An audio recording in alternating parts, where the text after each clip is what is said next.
Why is rent going up and the quality of life is going down? A 30% increase in rent makes me want to holler. Help me, Father, I need an answer. And a rent decrease.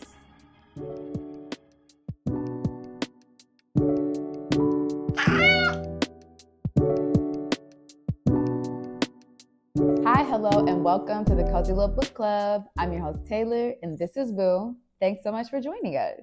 So, happy Valentine's Day, lovers, or depending on when you're watching this, happy Side Piece Day. I'm just kidding. I mean, I'm not, but whatever day it is, you know the overall lovey-dovey vibe, okay? So let's just go with that.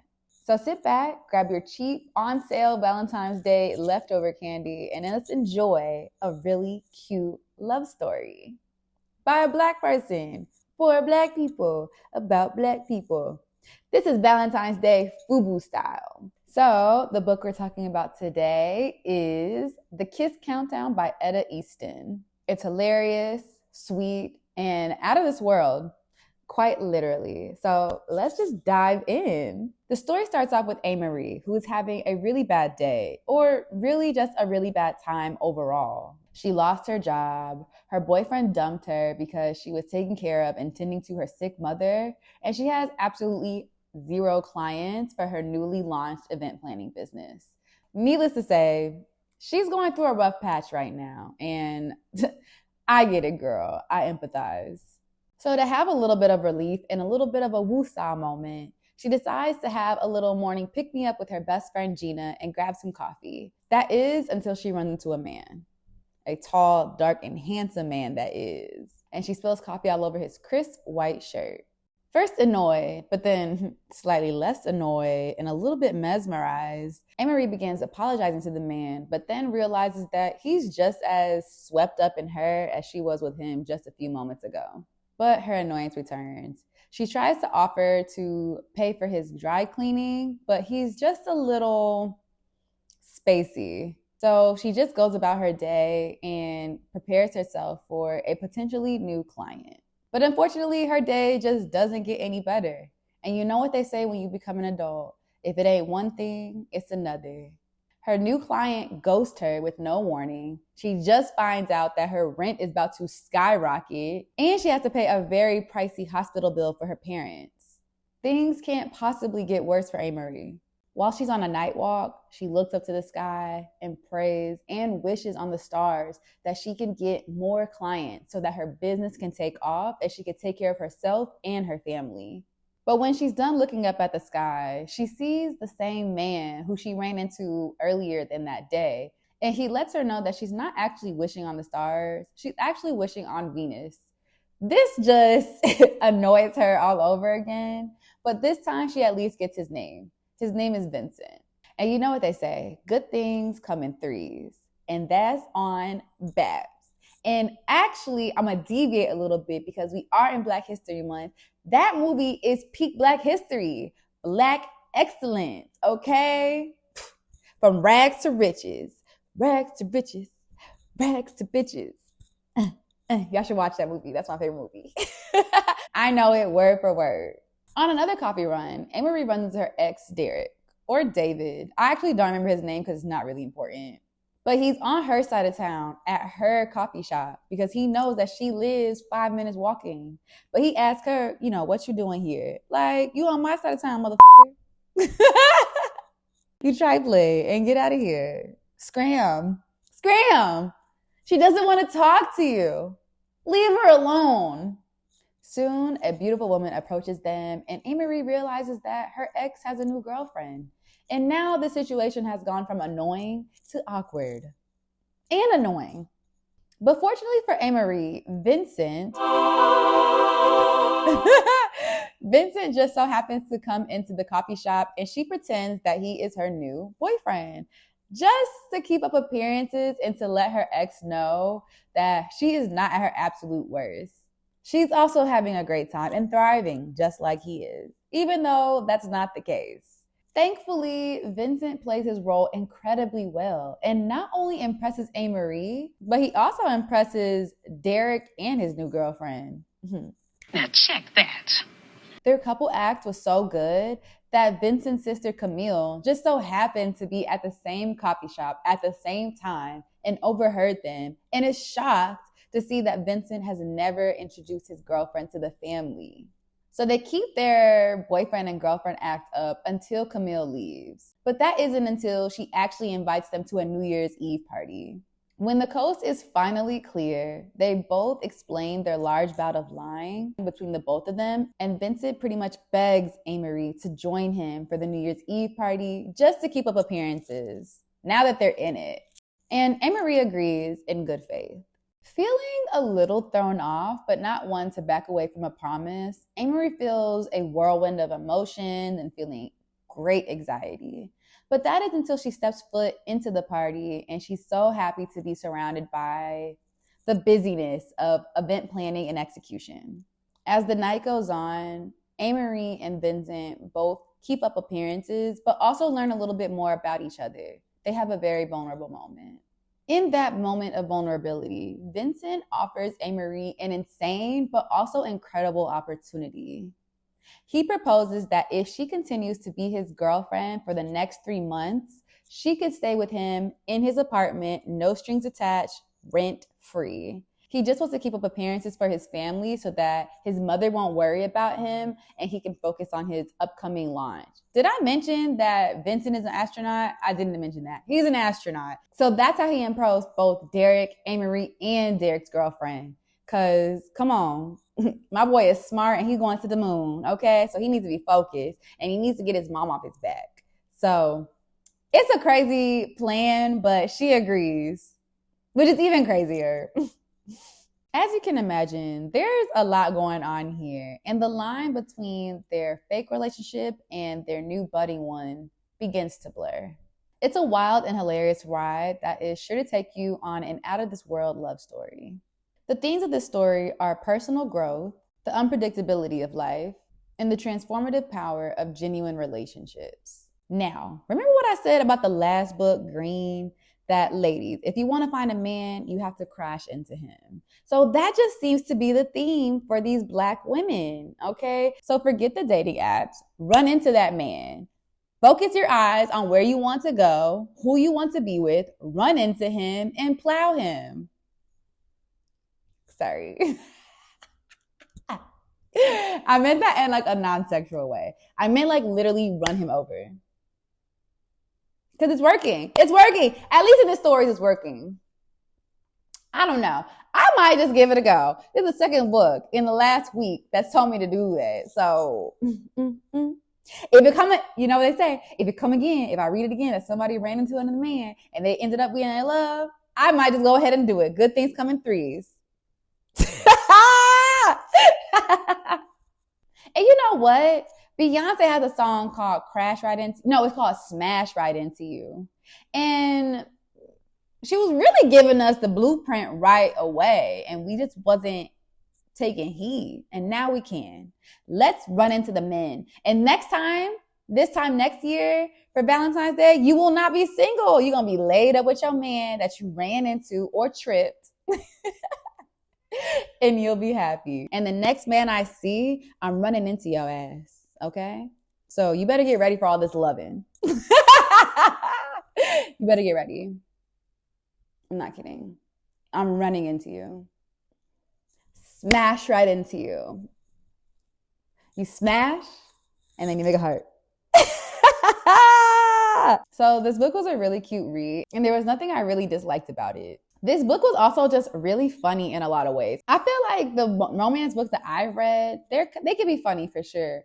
But they weren't this funny. There were just some things that were just unmatched. And I think it's just not even really like them making jokes. It's about the scenarios. So from the very first beginning, Amerie is at the coffee shop, this old man trying to holler at her. And he's like, well, I could get some free cookies. I could give you something for free. Like, it just being like just some dirty old geezer. Just being some horny man looking at her butt. Just being weird. But it's just like, okay, that's relatable because men be weird. Then it was just all the other hilarious things that were happening to her. Running into people, wishing on a planet rather than a star, running into her ex at the same coffee shop that she ran into that man. It was just hilarious all around. Like the scenarios are just like, wow, this can't get any worse. And then it goes lower. And it's like, this possibly can't get any worse. And then it does. And then it does. And then it does. And now you're in hell.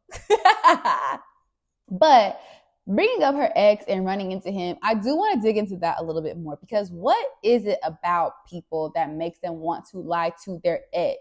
This is someone that you have broken ties with. You are not friends. Y'all are not dating. I mean, in the general sense that people are not friends with their ex typically. I understand not wanting to look lame, sad, desperate, but also this is on my side of town. Mind your business. We don't have to talk at all. You know, I just don't see the purpose in like keeping up with that, because you're going to have to keep up with it. If you see this person again, where's Vincent? Oh, you know, why does it matter? We're not friends. I understand you should be cordial to people if that's how y'all broke up, but I don't see the need to like dive into my life. You don't even have to tell them that you having a bad day. Word to Flo Millie, I might have took an L, but I'm pretty sure nobody could tell. Like, she said that, and that was some real shit. Because why do you need to know that? Why do you need to know what's going on in my life? You be like, hey, you on my side of town. Don't act surprised. How you doing? All right, cool. See you later.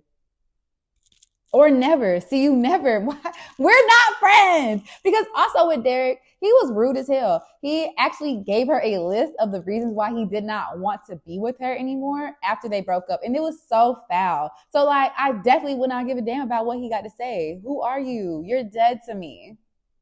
Mind your business. That's what you know what? Word to Onisha, the black lady in Pakistan. Muslim, and it's against my religion to tell y'all my business. Have a nice day. And now, because you out here trying to keep up and try to let him know you not failing, now you all spun up in this lie. And you didn't even like Vincent. You was annoyed with him. Now you spun up in this lie with this man. He fine, granted, but he was getting on your nerves. Now you got to keep up the lie. Now you got to lie to more people. It's just, now you're just getting into some messy stuff. So it was just like, why? You remember that thinking and that pondering? Why? Why? Y'all wilding, and now you got to live with this man. This fine, but still a stranger man. Yeah, you tripping. It's not that serious. And that brings me to another point. Rent is too damn high. We have got to riot. It's unacceptable to raise the rent for 30% in a year. Goddamn, we have got to riot. Some more than others, but we have got to take a stand. It is not acceptable. I'm about to get on my preaching right now. It's unacceptable for them to give a little, not even a great paint job, a little paint job, and call it a luxury apartment while you still got popcorn ceilings. What does that mean? That's not fair. Why are we paying luxury prices and the pool don't work? The gate don't work. What's going on? We have got to stand up. And now my girl is homeless with a random man who could be a murderer, a serial killer, a rapist, all kind of shit. We just being in predicaments that we don't need to be in because the rent is too goddamn high. I'm looking at you, America. I'm on my Bernie Mac shit. I'm looking at you because this is unacceptable. Unacceptable! Why is rent going up and the quality of life is going down? A 30% increase in rent makes me want to holler. Help me, Father. I need an answer and a rent decrease. Lord, help us all. We have got to stand up to these low-down, dirty apartment buildings and management companies who don't even want to do their job. Can I get an amen? Help us, Jesus. Help us, Jesus. Help us. Nah, but for real. They don't want us to even be homeowners because why are we going broke for apartments? Make it make sense, Jesus. Help us, Lord. We have got to riot. Something's got to give, okay? Just think about it. That's all I'm saying. Just think about it. And with that whole I'm living with a stranger thing, it makes me think about the people of New York, right? Because I feel like that's how people who only dated for like a month end up living together because rent is too expensive, but also like crossing the boroughs, that's like a real feat of love. And it's just like, let's just combine our efforts and live together. I just feel like that makes sense to me. Do I want to do it? No. So after that tangent, while the book had a lot of hilarious parts to it, I do think that one of my favorite parts was the growth and development of Amerie. She is an event planner, and maybe this is a terrible stereotype, but I do imagine people who have those kinds of jobs as being really type A, and they want to be very meticulous. They want to know every little detail so that they can have everything correct and right, and all of this be perfect, blah, blah, blah, all of that jazz. But her being with a man who is an astronaut with also has a lot of meticulous details, data, science, math, all of those things are important, but it is space. It's literally so unpredictable. I know that scientists say that there are patterns and things like that, but it's still space. Like, we haven't explored all of space, so it is still unpredictable. So it was just really beautiful to see her kind of let go of like just being wound up and having to know all the answers to kind of loosening, and just honestly, it's kind of like a little bloom. Like, you're not like wound up, you're just blooming and you're chilling, and you're taking things for as it is, not trying to solve every little thing and have it. Yeah, like you just don't have all the answers, and that's okay. I think that's like a good metaphor for life, because I do think that a lot of times people want us to have all the answers, or we just want to have all the answers. I'm thinking for myself, I ask a lot of questions, so I want a lot of answers. So it is good to just kind of take a step back and let it all unfold as it does. So I did love that for Amerie, and I love that for Vincent, because he got to see another side of her rather than her just being like, well, I don't know this man. For my Black sisters, I get it. We are often raised to be independent, strong Black women. And I do think that we deserve a break so that we don't have to just harbor everything. I can do it on myself, blah, blah, blah. Like, no, I don't know about y'all, but I want help. I would like to have help. You think I want to carry all my groceries at one go and carry all that water? I don't. Get that man to do it. We deserve a soft life and letting things be, and letting a man who actually does care about you take care of you. So welcome that into yourself. Welcome that into your life, and for yourself and for your relationship. So I'm rooting for y'all. Okay, so this is kind of random, but one of the things that I do love about romance stories is that it does have that element of fairy tale-ness that is just like so unbelievable. And so, but that kind of annoyed me in this book, because this book was just super far-fetched. And I want to emphasize that it's far-fetched and not impossible.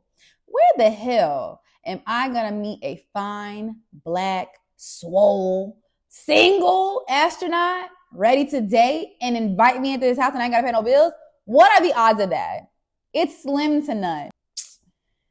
Again, I didn't say it was impossible, but it is incredibly far-fetched. Like, honestly, at this point, I'm more likely to meet an alien than that criteria of man, okay? Like, for real. I really enjoyed this book. It was really cute, very quick, had a lot of great comedic elements, and in some ways, it actually was pretty relatable. And I really just loved it so much. So I'm going to just give this book a 5 out of 5 golden bookmarks. And I'm really excited because Etta Easton has another kind of space-themed, but also more realistic love story coming out, I think in March. So I actually am on the wait list for that book. So I'm really excited about that one.